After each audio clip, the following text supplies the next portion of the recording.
ಡ್ರೈವರ್ನ ಹೇಗೆ ಇಟ್ಕೊಂಡು ಆ ಕಮಿಟಿನೇ ಒಂದು ಪ್ಲಾನ್ ಮಾಡಿ.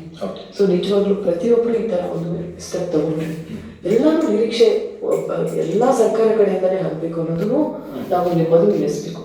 ನಮ್ಮ ಶಾಲೆ, ನಮ್ಮ ಊರು, ನಮ್ಮ ಮಕ್ಕಳು, ಅವರಿಗೆ ಯಾವ ರೀತಿ ಸ್ಟ್ರೆಂಥನ್ ಆಗಬೇಕು, ಎಲ್ಲರೂ ಕೈ ಜೋಡಿಸಿದ್ರೆ ಇದು ಸಾಧ್ಯ ಅನ್ನೋದಕ್ಕೆ ಹರೀಶ್ ಅವರು ಒಂದು ಉದಾಹರಣೆಯಾಗಿದೆ.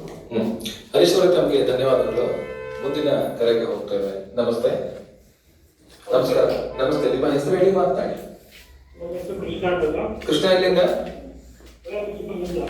ಮಾತಾಡಿ ಕೃಷ್ಣ, ಏನ್ ಸಮಸ್ಯೆ ಇದೆ ಹೇಳಿ. ಗ್ರಾಮೀಣ ಸ್ಕೂಲಲ್ಲಿ ಓದಿದ್ದು ಎಸ್ಎಲ್ಸಿನಲ್ಲಿ ಈ ಸಲ ಎಸ್ಎಲ್ಸಿನಲ್ಲಿ 624